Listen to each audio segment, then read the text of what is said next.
So what do you do if your sew part of your elastic is wider than 6mm or the seam allowance that's on your pattern? One option is to change the seam allowances of your paper pattern before you cut out your fabric, but that can be time consuming, and also if you want to use a variety of different elastics on different occasions, then you're going to have to do that every time. So we can actually sew the elastic on. There is a different width to the seam allowance, but it just takes a bit more care. So as you would go to sew on your elastic, so you've got your right sides together and you've got your decorative edge facing into the garment. Place your elastic alongside the edge. But of course, if we sew here, our first pass of elastication, we're going to have an 8mm seam allowance because this elastic here has a width of 8mm.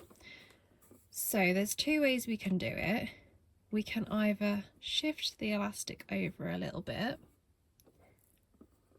but we need to obviously know what's going on underneath, and that can be the tricky part. So you do have to do a bit of blind sewing, but the more you do this, the more used to it you'll get. So if you want, you can measure where the 6mm is, so you know where the edge of your elastic has to come to, this side. So it just needs to come a little bit more out. And then if you want, you can pin that down, or you can just hold it there. And then take it to the sewing machine. Use your zigzag stitch.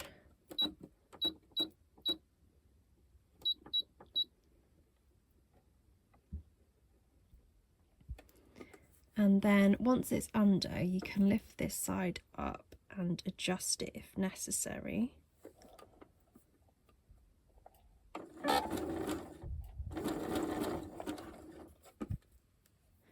And then basically you just have to keep lifting it up a little bit to check. Now the more you do this, the easier it will become. It does take a little bit of practice. So if I lift it up again,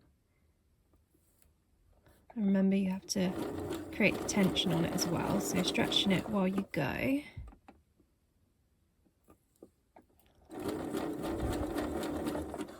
Okay, we'll stop there.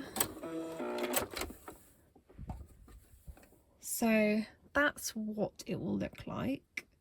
I could have taken a bit more fabric in on that, but it is tricky, so you are doing it blind, but it's not the end of the world. It's 2mm. At the end of the day, it's 2mm. So, and then you would fold it back like you would usually, and then stitch it on the other side. At least you don't have to worry about cutting off all your edges on this one. So that's one way of doing it, and then the other way of doing it is doing it the other side. So if I just cut this bit of elastic here, so it's kind of, there we go.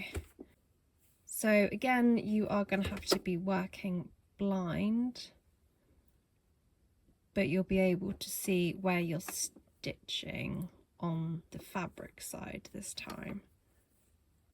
So place your elastic like we done before, right sides together, decorative edge facing in, but this time turn it over. So we're going to be stitching on the fabric side, and this side is easier to see the 2mm. So here, for instance, you can see that that would be 2mm.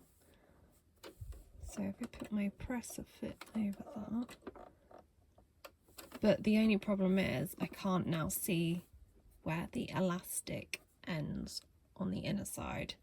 So that's the part I'm going to have to be doing blind on if I use this technique.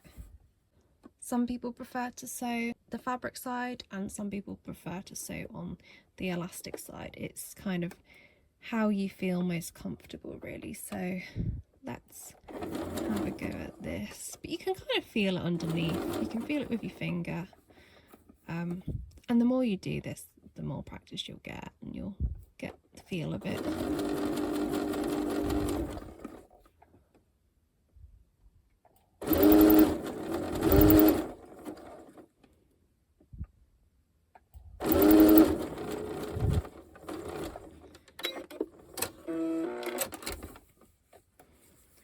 I think actually that side was better for me.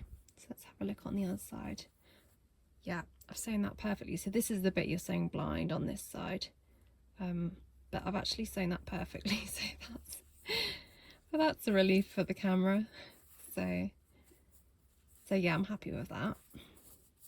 And again, then you would just flip it in, and then you would do your second pass of elastication on either side. So there's two different methods there that you can play around with, have a practice. And I do advise having a practice with this, because it is a faff if you're having to change your paper pattern all the time. It's not ideal. So yeah, the more practice you can get with sewing different widths of elastic on for seam allowances that are different to the elastic, then the more better you're going to become at it. There we go.